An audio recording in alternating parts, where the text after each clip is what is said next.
Okay, so last week you guys reviewed a movie featuring birthday boy Jay Leno, and since I missed out, I thought it would only be respectful for me to review a movie by birthday girl Sandra Bernhard. Birth, a movie. A movie. Jackie's going to review Birth of a Nation. Footage of, the video of her birth. Wow. So we're going to be watching that together. I can't watch that.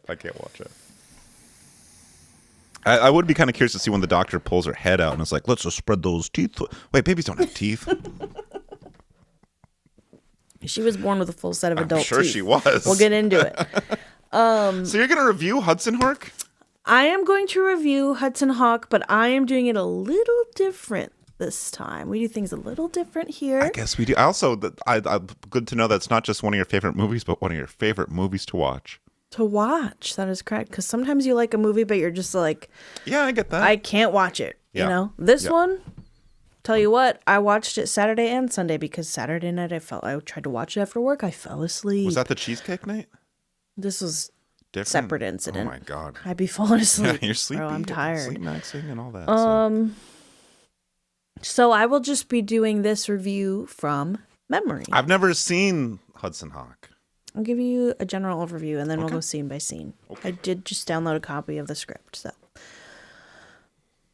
Okay, basically it's a burglar movie, but it's also Da Vinci. So the movie opens up in Renaissance Italy. I'm sorry, I'll let you do your thing. I'm sorry. No, go, please. Yeah. Do you want like background music? Would that help at all? No. Okay. So, it is during wartime, and which one? Leonardo da Vinci is in his castle trying to make this statue of a bronze horse that he has been commissioned. But because it is wartime, there's no bronze. So Da Vinci has this whole foundry set up in his castle. There's big bison pushing this like big gear around, and there's all these ropes, and there's molten metal, and there's like 100 guys, and they're all trying to figure out how to turn lead into bronze. They're doing some alchemy, okay? Is that what, when you were a youngster, is that what helped get you interested in being an alchemist? It must. Yeah.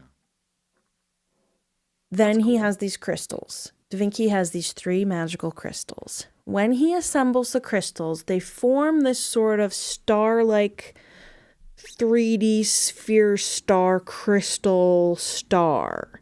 Right. And he puts the 3 crystals together to form the main crystal, and he puts it up into this clasp. And this ray of light shines through the crystal, and all of the light is diffused into separate wavelengths. And this big machine opens up, and in the middle is a cauldron of lead, molten lead. And when the light beams hit the lead and they pour it out into the ingot mold, it's gold. And these are just like cut scenes that you can't skip, or you have... This is... Oh, it's a movie, not a video game. I'm sorry. This is the beginning of the movie. It just sounds weird. Then he's like, this is fucking gold. Wow. He breaks the crystalline star structure back into its 3 pieces, and he puts them in his pocket, and he mixes them up. And he gives this look that's kind of like, oh my God, I've done it, and this must be destroyed. It's too powerful. Flash forward to modern day. You're looking at the outside of a prison, and a man is being released. It is Bruce Willis playing Eddie, a.k.a. Hudson Hawk. He's being released from prison for being a cat burglar. What is that? Eddie Hawkins, a.k.a. Hudson Hawk. He's been in Sing Sing for 10 years. Okay. We're going to have Sing Sing isn't even open anymore. His parole officer meets him when he's getting out. He's walking him out, and he's like, hey, I got another job for you. And Hudson Hawk is like, I'm not burgling. I'm not doing it again. I literally haven't even gotten out of prison. His parole officer wants him to burgle? His shaggy dog looking parole officer. He looks his really disheveled. His hair's all shaggy. He's got bags under his eyes. He's saying, one more job. This will get you off the hook. Who plays him? Tex Cobb? I don't know, but he's like, Well, stop. Frank Stallone's in this movie. That's great. Go ahead, Jackie. I'm so sorry. So then he does a little 1-2, steals the guy's keys, locks him in jail, and he says, see you later. Then his friend pulls up, his partner, Tommy Five Tone. He pulls up in his car, and he's like, hey, I got you a cappuccino, one of them girly little drinks you like. And Hudson Hawk is like, Dan, listen, I'm over here. Oh. How Hudson can you Hawk is tell? like, I'm reading about because the you're movie looking while at you're the other- talking about I know. I want to tell you for the first time. Okay, I'm sorry. I know. I'll close the computer. The machine is You're closed. doing voicemail preview, and I don't appreciate The machine is closed. Where was I? So they're in Italy? Tommy Five Tone picks him up at Sing Sing. Oh, okay. And he's like, I got you a cappuccino. And Hudson Hawk is like, thank God I missed a cappuccino. Then he's like, you'll never guess, my fucking parole officer's trying to get me to do a job. And Tommy slams on the brakes, and he's like, that son of a bitch. Cappuccino goes everywhere. Doesn't need your first sip. Collision Course had a coffee spill scene too. He says, it had the perfect amount of foam. And he says, I'll get you 50 of them back at the bar. They go back to the bar that they co-own. And he's like, well, at least the bar hasn't changed. And he's like, I got bad news for you, Eddie. And then they go into the bar that they own together, and it's all gentrified. It's all sleazy businessmen. And I'm in there. You're in Drinking there. a $12 hazy IPA. Yes. Yeah. And he's like, oh my God. And he goes over to the cappuccino machine. They have this big copper pipe, steampunk looking, like very overcomplicated, lots of knobs and pressure valves type of cappuccino machine. And he does that. He gets his cappuccino. He goes to take a sip. Pew! A bullet shoots through the cappuccino, exploding it. He looks over. There's this goon with a silencer, and he's like, eh? And he goes over to the table, and he's like, why won't you do the job? And he's like, I'm not gonna go rob this museum for you, okay? I'm not gonna do it. Yeah. And they're like, you better do it. And then Tommy Five Tone comes up and bonks him over the head with a ball of wine. And then they kick him out of the bar. There is not a character named Tommy Five Tone. Yes. Okay. They co-own the bar Five Tone in Hoboken. I thought Sing Sing is in California. They're in Hoboken. New Jersey. Now, so it's the Mario brothers, Stephen and Ant. Caesar. If a tramp has children, is that his Hoboken? Caesar and Anthony Mario are trying to get Hudson Hawk to do a heist. A lot of grease balls in this movie, hey? Yes. Yeah. And Hawk decides to do it. He's like, all right, fine, I'll do it. Hudson Hawk Tua. Yes. Yeah. So they sneak into the Tommy and Hawk. They go to the auction house and they sneak in and they steal this horse. Uh-oh. And Da Vinci's Golden Horse? Yes. Okay.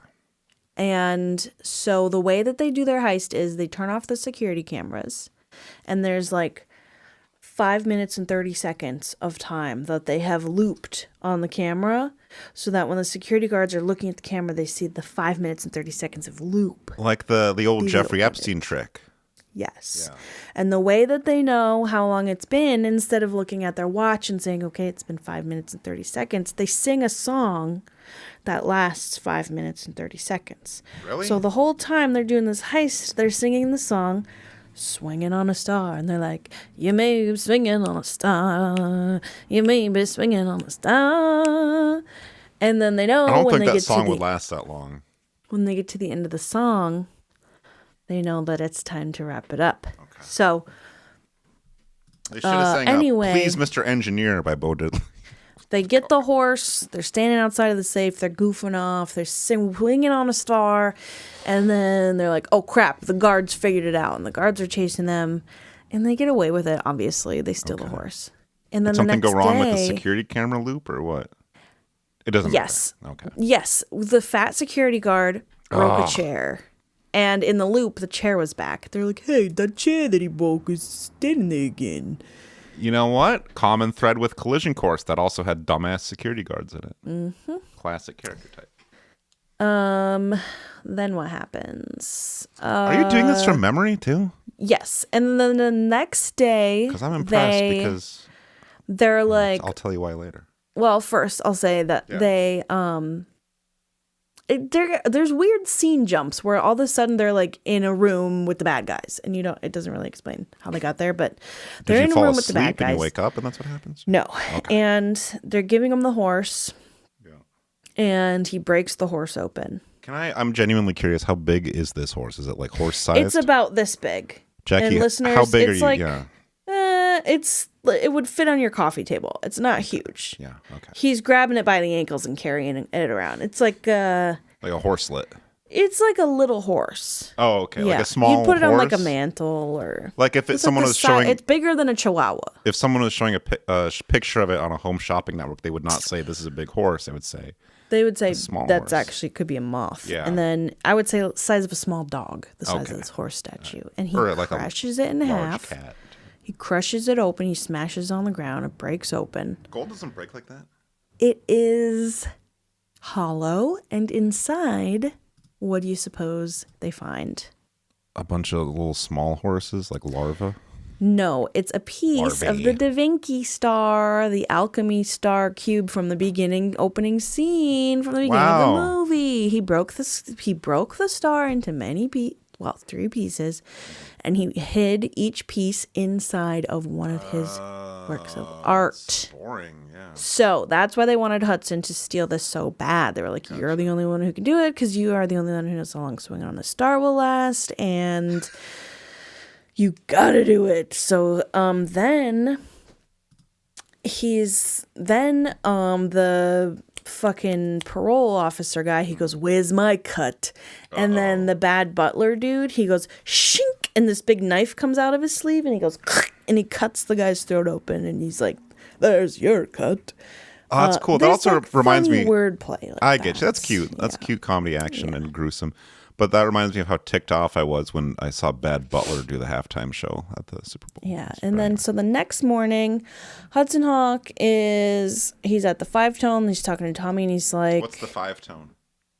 Tommy Five Tone and Hudson Hawk co-own a bar together called the Five Tone. You never said what the bar was called, or if you did, I was on my phone doing stuff. You were on your phone, and he's telling him, he's like, yeah, so this guy like cuts this dude's throat and all this stuff. And then also they're looking at the paper and they're like, hey, it says that the burglary at the auction house was foiled and that we didn't actually get the horse. And they're standing there in the picture in the paper holding the horse. The security guards have the horse, but we have the horse. The Sforza, the horse. And we want the horse. What the hell? So give up the horse. He goes to the auction where the horse is being auctioned off. He gets a tuxedo. He goes to the auction. He's sitting next to Andie MacDowell. She is an antiquities expert working for the Vatican. So she is there.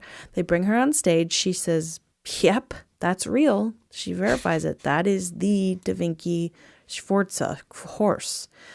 What? Did you say before horse? Sforza. That's what I thought you said. The horse. And then this big, like, well, this little flamboyant man walks in and he's like, I bid $1 million. And then Sandra Bernhard walks in and she goes, 1,000,001. Oh, God. And the auctioneer is like this big fat sweaty dude and he's like, $1,000,001. It sounds like the auctioneer could have been in Collision Course. So then the auctioneer takes the gavel, and when he bangs the gavel, it explodes. His head explodes, the podium explodes. There's a giant, violent explosion. The art is sent flying. Pieces of the auctioneer are scattered around the room. The two weirdos who just bid on the horse leave. Hudson Hawk is trying to save Andie MacDowell because a big marble column is about to land on her and squish her. And he saves her life. And then something falls down and bonks him in the head and it goes conk, and he like conks out and he's asleep. Is that why he has such a hard time these days? Yes. So he wakes up inside an ambulance, but instead of paramedics, It's the Mario crime family brothers. And they're gonna kill him. Uh-oh. But what happens is he fights him. He starts fighting him. He gets a rack of syringes. He hits the ambulance driver. He flies out of the back of the ambulance, strapped to the gurney, in traffic. He's going down the highway on this traffic bed. Oh, no. He stops at a toll booth, reaches in his pocket, pulls out some change, puts it in the toll booth. The thing. There's That's funny. That is funny. Jokes, that's funny comedy. I get you. It's sort of cheeky. When he slows down. Sorry for burping like that. And he comes to a stop. There's all these people there that were at the auction. All these weird looking people. They start introducing themselves to him. And they all have names that are candy bars. Snickers, Kit Kat, Almond Joy, Whatchamacallit. Butterfinger's like a big, tall, like doofus dude. He's like Butterfinger. He's got a blonde buzz cut. Chattanooga Sunglasses. Chew. They Skittles. are a team that is being led by a CIA veteran who is the man that put Hudson Hawk in jail. Okay. Yes, that is right. Boo, CIA. So these are basically like cool new 90s CIA people with like candy bar names. And the guy is like, Hudson, if you don't help us figure this shit out, you're going back to jail. Why would they put him back in jail now, though? I don't know. They knock him out. Trumped up charges. No pun intended. They knock him out. He lands in like this big box, the shipping crate full of packing peanuts, and they close it. They ship him off to the Vatican.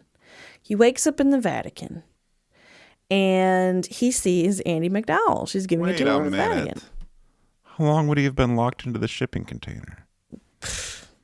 Days. I don't know. He's gonna be in his own. They injected him. They injected him with something. He's gonna be in his own filth in there. Oh yes.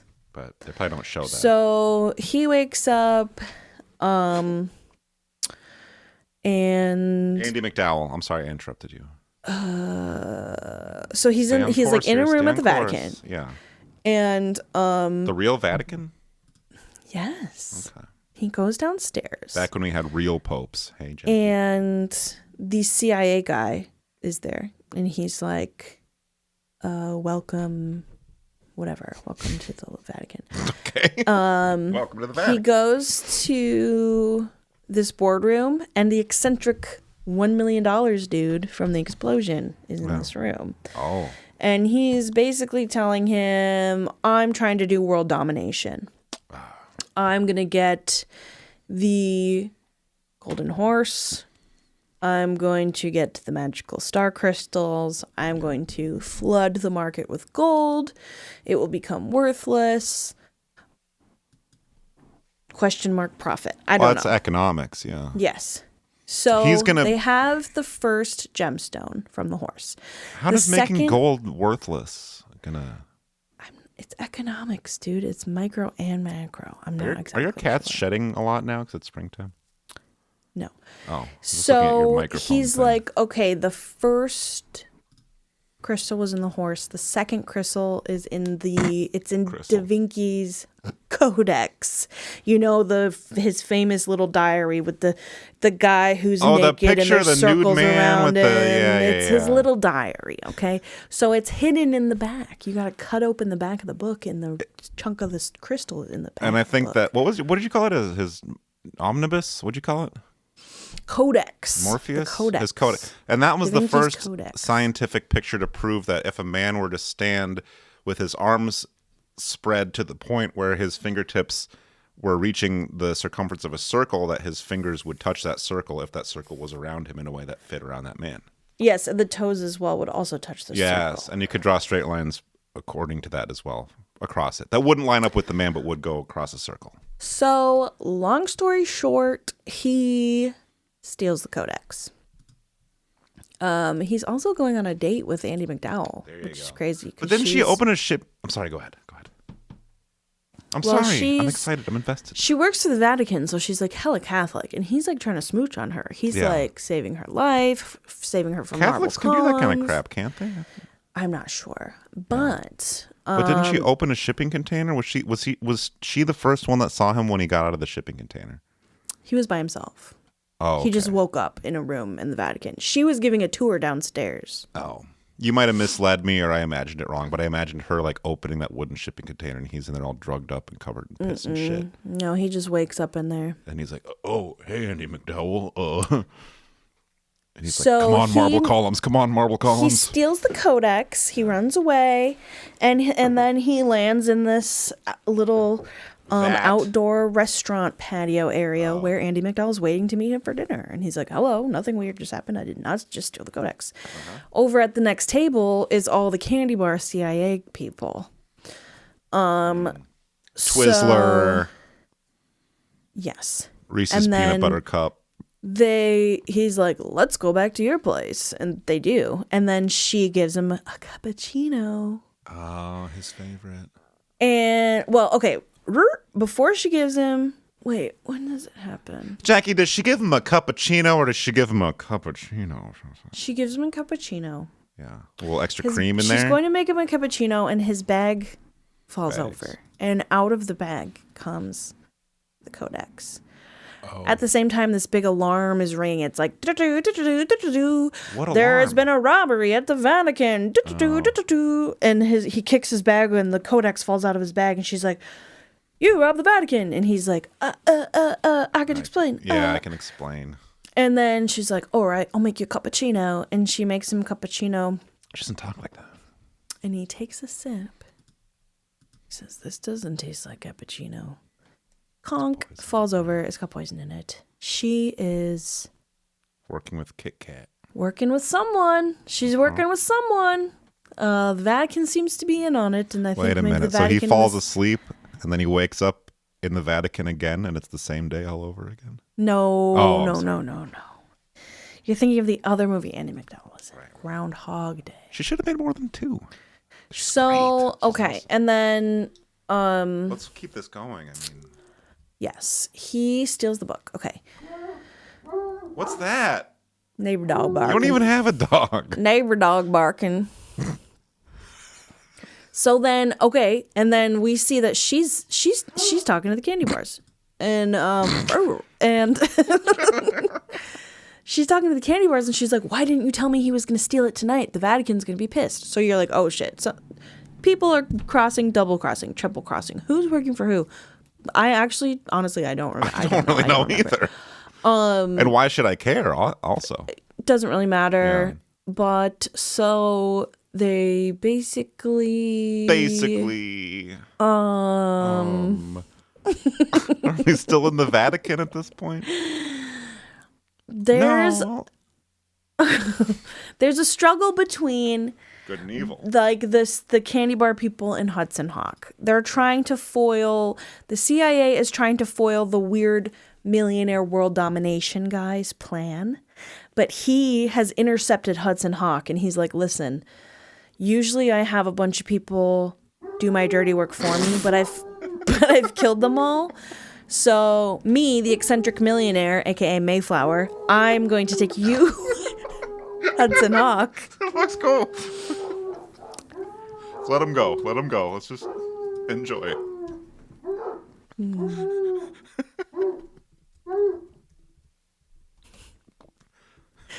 Okay. So then the eccentric millionaire Mayflower, he's like, okay, you're working directly for me now. His name's Mayflower? Yes. So the next heist that he wants him to do is Da Vinci's helicopter that is in the Louvre. It's this like old wooden glider helicopter, very first airplane, motherfucker. Oh, I love that. Stop. So it's in the Louvre, so he has to rob the Louvre. And he's like, I'm not robbing the Louvre. And then you gotta rob the Vatican, you're robbing the Louvre, you're robbing this, that, and the other. And then Tommy's there. Okay, Tommy Five Tone from the Five Tone. Yes. Yeah. And what happens? We're going to send you to the Marquette Maritime Museum. There's a scene where they both got injected with the paralyzing stuff, and they're on the floor and they're trying to like wiggle around and like get like the phone and stuff. Yeah, that happens. Funny.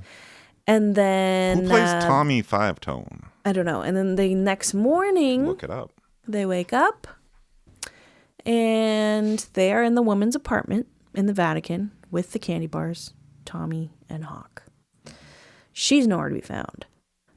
This is where they do the blow darts. They fall over. I don't know any of this. There's a lot of slapstick style. Where I was just telling you, they paralyze them. They're wiggling around. They're trying to get out of it. Okay, you didn't say blow dart.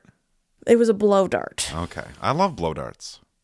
So I've never gotten to use one firsthand, but I'd love to either blow one or be the victim of one sometimes. So Hudson and Tommy did not steal the Da Vinci helicopter from the Louvre, but someone else did. Someone else already got it. And so they've got it, and they reveal that in the base of the helicopter is the little last magical crystal gemstone piece. So they have all 3 pieces. Okay. What does that do? Well, in the very first scene of the movie, Da Vinci uses all 3 pieces of the star to combine together and make a big star that makes all the rays of light turn Madonna, the lead ray of light. into gold. Okay. There's Flash forward to the current day. Yes, and then now the sedation's wearing off. There's a little bit of a struggle. They drop the gun. A bomb goes off. They're now at Castle Da Vinci. They are restoring the alchemy machine. They take the crystal and they're like, Hudson, you're somehow you know how to assemble it the right way. Yeah. You read it in the codex or something like that. It's just 3 pieces, right? So he assembles it together. How many? Well, it's okay. And he's like, would it be, he turns to Andy McDowell and he's like, would it be bad if I assembled it incorrectly? And she was like, yeah, that would be really bad. Why would it be really bad? Well, all of a sudden, there's all this burning and explosions, and then a huge explosion, and the whole castle is on fire and crumbling, and the gold machine is crumbling and on fire. Okay, all right. You'll never guess. I don't think I will. How they escape. It was all a dream. The Da Vinci helicopter. The wooden S. Oh, yes. Fucking prototype. Let's see why this was They're flying through the air on it. Really? And all these little Italian countryside children are following them. And they're like, take me away. Oh my God. Please. Oh my God. They're flying through the Da Vinci in the air. And they land in the countryside. And wouldn't you know it, Tommy also is safe and sound. He's there. He emerges from a taxi and he's like, the millionaires had this car that had a fire suppression built inside of it so the car didn't catch on fire, and I just drove the car down here. And you lost me. But go ahead. No, Five Tone. Tony Five Tone was up in the castle with them. Okay. He was up there. Yeah. Castle explodes. Yeah. They get out on the flying machine. Yeah. All the little. They're down in the countryside. Those little greasy children are like, please, I want to go in the helicopter. Yeah. Five Tone shows up in a fancy car. He's like, this car had a sprinkler system, so it didn't catch on fire. So I drove the car down here, and I'm safe. Okay, thank you for. I did the sprinkler system. I think is what I missed the first time. That wouldn't help with the outside of the car, though. It ends with Hudson Hawk finally getting a cappuccino. Pussy. Oh, a cappuccino. Oh, so that's like a. It's a cappuccino. He's been trying to have one all day. He takes a sip, and then it freeze frames, and he's like. It ends with the freeze frame? Yep. Just like Collision Course? Yep. They made the. This is a real movie? Is Hudson Hawk. Wow. Written by Bruce Willis. And starring today's famous Jolly Good Fellow. Is it really not done very well? Happy birthday, Sandra Bernhard. What do you mean is it really not done very well? You said people thought it was a stinker. It was a flop. It was 2 thumbs down. Ebert and Roper said, hated it, gonna kill myself. Like, yes. I and Roper really did. Liked that movie. After him. Because it's the same kind of like, it reminded me of like, who did Moulin Rouge? Like Baz Luhrmann or whatever. Then like, also though, what's his name that did like Life of Brian? It reminded me of that kind of like. Monty Python? Terry Gilliam, you're saying. It was a Gilliam style type goof film spoof. And I thought it was supposed to be kind of like irreverent and like, yeah, we get that that it kind of sucks, but that's the charm of the movie. And it's also kind of 90s. Oh, and there's also a scene where they do a Three Stooges conk 2 people's heads together. All right, I'm in. Yes. It's not a bad film. It's although I kind of don't like to see other people do that kind of stuff. It again tonight. Put a pin in that Three Stooges for a second. Put a pin in the Three Stooges, would you? No, I don't know. I mean, you've got me intrigued. I feel like maybe I need to watch it now. I think that you probably watched it on tape. Do you have a tape of this movie? I have it on Blu-ray. I'm not going to lie. I have a copy of it on Blu-ray. I couldn't find my tape, but I did find a Blu-ray. They put this thing out on Blu-ray disc. It's a beloved flick. Highest quality disc known to man, and they befouled it with Hudson Hawk? Hudson Hawk? Hudson Hawk? You could be swinging on the stars. So they really made... Does that song ever come back into it, the Swinging on the Stars? Yes, it does. And also when he sits down next to Andie MacDowell in the auction room the night after he stole the horse and the fake horse is up for auction, he sits down next to her and he goes, swinging on the stars. Okay, so they kind of thread that theme. And then also, I think they played at the end in the end credits, perhaps. Wait, does he ever kiss? I think she gives him a kiss when the marble column almost crushes her and he saves her and rolls over on top of her, so she gives him a little kiss. Right, okay. Well, I don't know. And then, yes, they do kiss and heavy pet in the Vatican, and she says, I can't do this. And then she poisons him with a cappuccino. I see. Well, yeah, I don't know. I mean, maybe I'll check it out one of these days if it's on a streaming service that's widely available. It's not. I checked.